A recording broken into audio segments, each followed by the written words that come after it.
Okay. So the human heart consists almost entirely of cardiac muscles. Okay.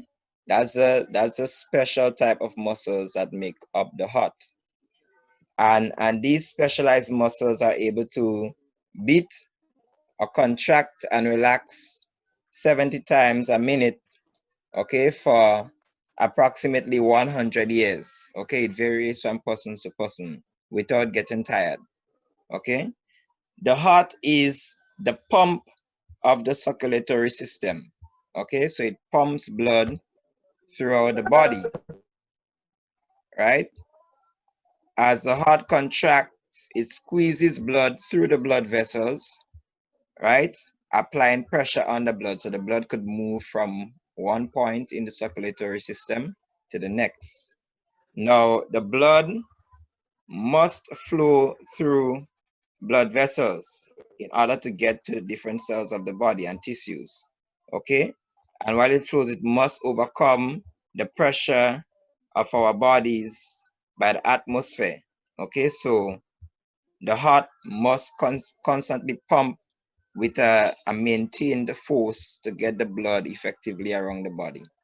Okay, the heart also functions as a double pump.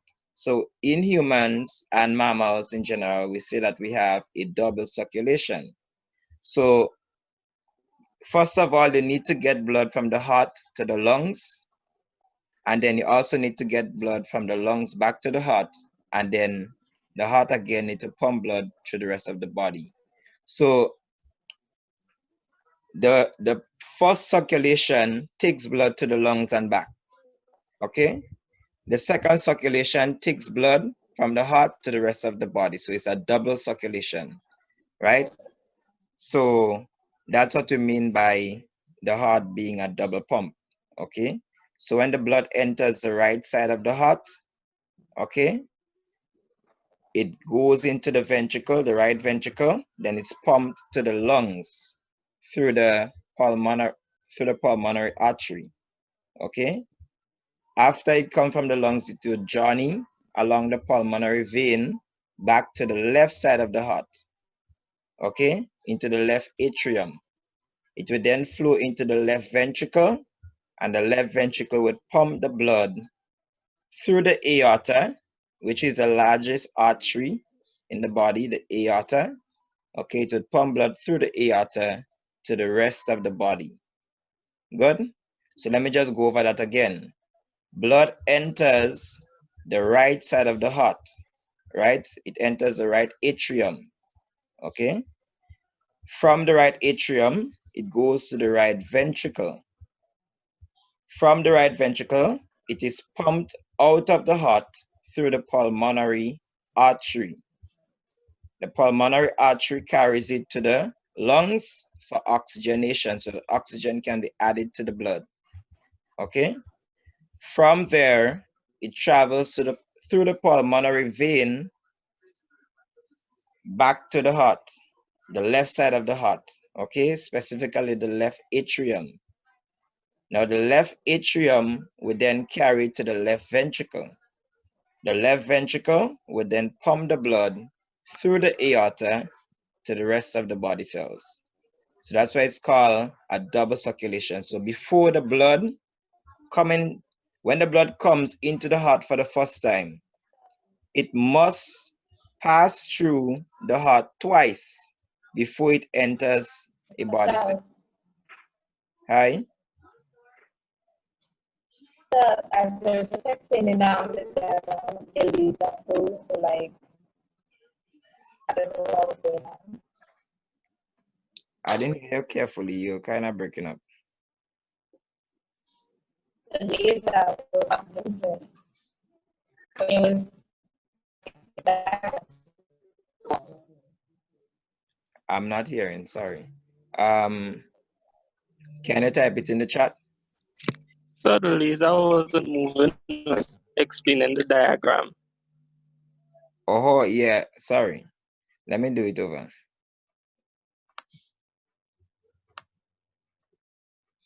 Good. So the blood enters the right atrium here.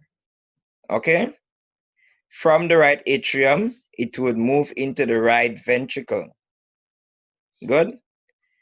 Follow the black arrows.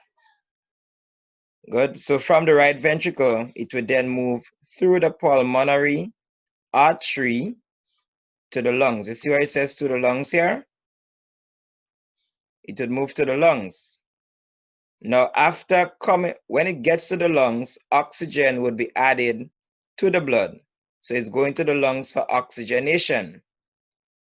Now, the pulmonary vein would carry the blood from the lungs to the left atrium. Okay, that's why the red arrows here are saying from lungs. These are the pulmonary veins here. Okay, they would carry the blood to the left atrium. From there, it would enter the left ventricle. Okay, and then afterwards, it would be pumped through the aorta, this big structure here, that's the aorta, through the aorta to the body cells. Okay, and that's how the double circulation works. The blood must pass through the heart twice before it gets to the body cells. That's why it's called a double circulation. Good? Right. So between, well, you have 4 chambers of the heart. You have 2 atria and 2 ventricles. Okay? You have the right atrium in this region up here. You have the left atrium, you have the right ventricle and the left ventricle. These are the 4 chambers of the heart. So in total, you have 4 chambers. You also have 2 sides of the heart. One side contains deoxygenated blood, or blood without oxygen, that's the right side. On the right side of the heart, you have deoxygenated blood. On the left side of the heart, you have oxygenated blood. Okay? That's blood with oxygen. Now, you do not want the oxygenated blood to mix with the deoxygenated blood. Therefore, you need a separation. And that separation between the right side and the left side of the heart is called the interventricular septum. Okay? The interventricular septum. This is the wall that separates the 2 sides of the heart, preventing oxygenated blood on the left from mixing with deoxygenated blood on the right. Okay? Good. So there's a separation between the 2 sides of the heart. There is also at each side of the heart, between each chamber, so between the atria and the ventricles, you have valves. Okay?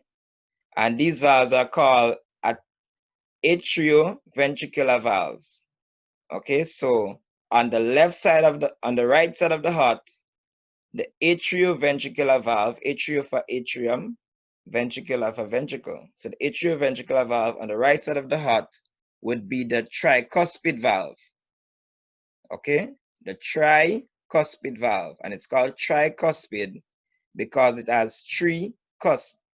Okay, now the tricuspid valve would prevent the backflow of blood from the right ventricle to the right atrium, right? The tricuspid valve. On the left side of the heart, you have the bicuspid valve. So you have tricuspid and bicuspid. Let me just write it.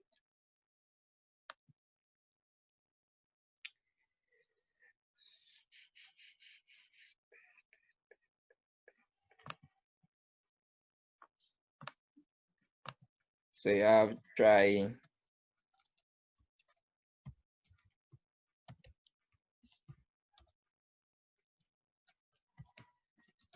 you have the tricuspid valve on the right, sorry. And you have the bicuspid valve on the left, right? The bicuspid valve is also called the mitral valve.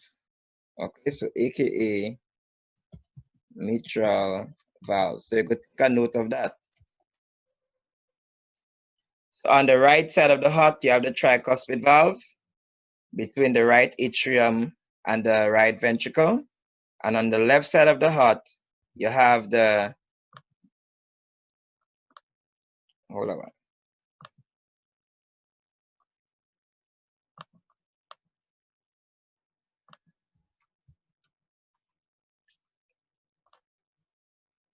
Okay, so on the right side of the heart, you have the tricuspid valve, and on the left side of the heart, you have the bicuspid valve or the mitral valve. Okay, the bicuspid valve prevents backflow of blood from the left ventricle to the left atrium, and the tricuspid valve prevents backflow from the right ventricle to the right atrium. All right, so both of them are called atrioventricular valves. Good.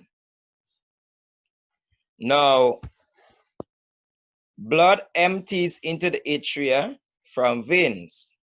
Okay? Blood empties into the atria. Atria is plural for atrium, right? From veins. So the largest vein in the human body is the vena cava. Okay? Vena cava.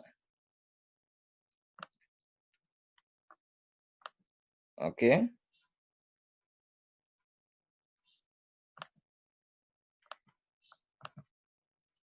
Vena cava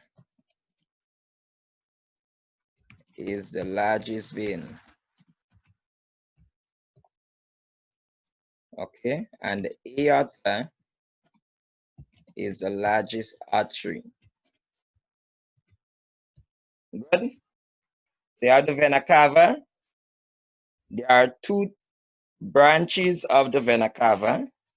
You have the superior vena cava, and you have the inferior vena cava.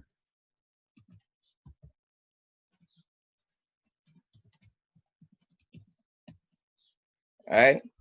The superior vena cava is located above.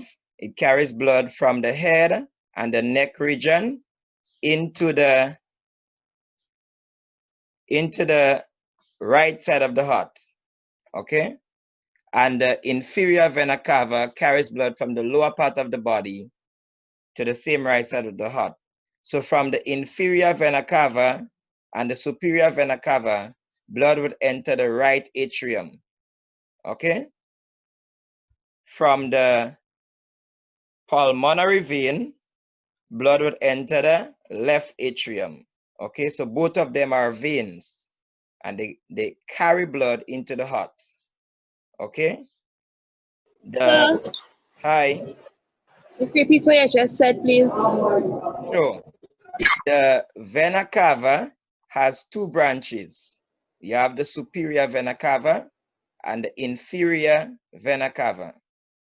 Okay, superior vena cava takes blood from the head and the neck region and carries it to the right side of the heart, the right atrium.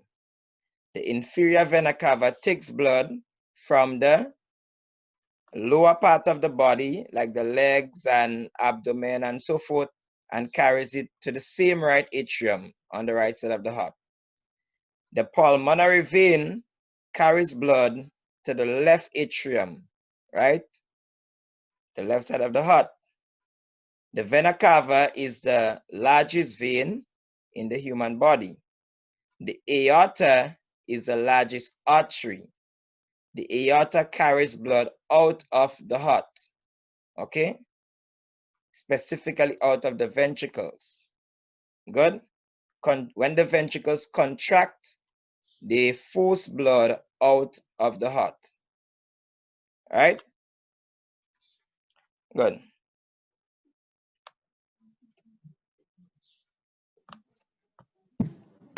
Sir, repeat yourself, please. Hold on. Right. So you're taking note, right? Yes, sir. Right. So what I said is that the vena cava is the largest vein. You get that? Yes. there are two branches of the vena cava. You have the superior vena cava, and you also have the inferior vena cava, superior and inferior.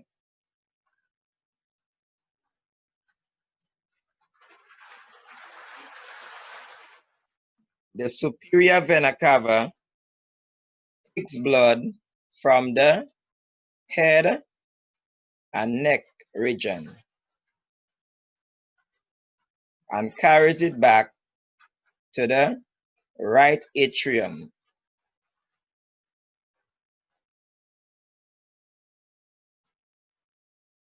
The inferior vena cava takes blood from the lower part of the body, for example, the feet and abdomen, and carries it to the same right atrium.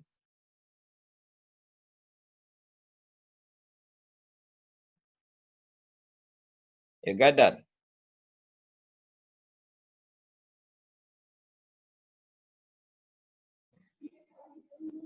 Yes, sir. Did you get that? Yes, sir. Right.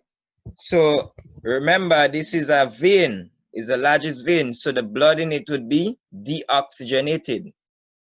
Okay, so that's deoxygenated blood coming in on the right side of the heart. Okay,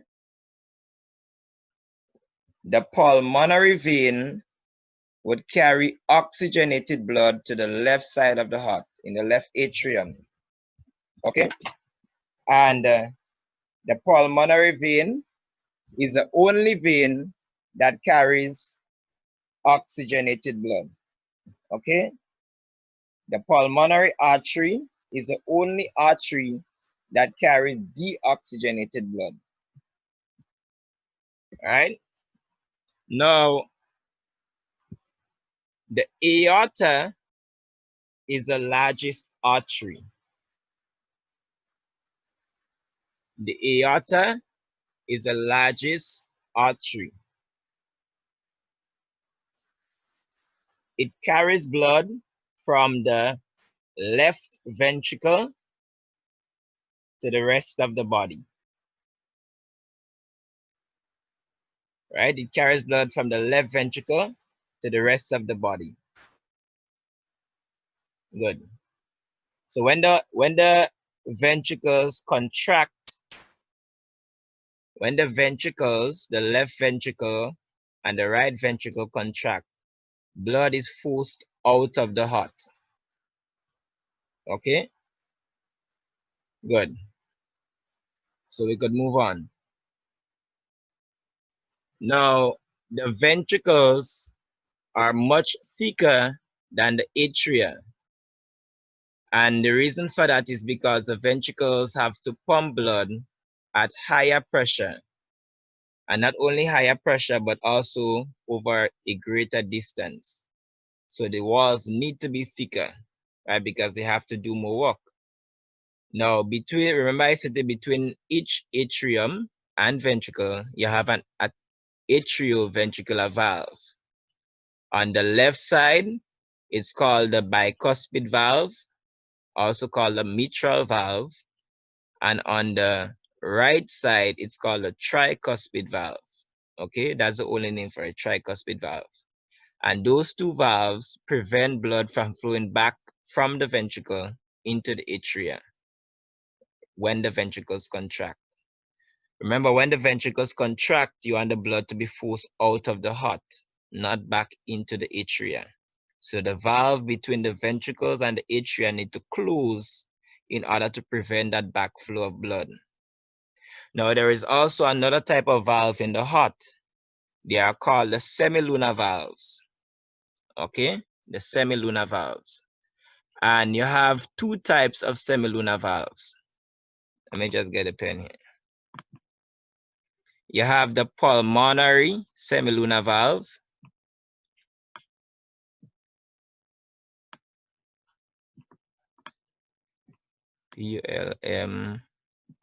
O-N-A-R-Y.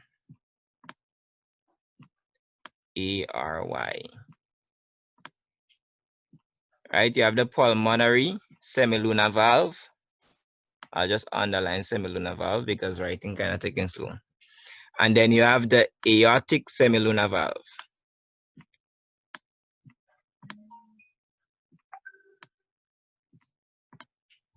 Right, aortic semilunar valve. So these are the two types of semilunar valves.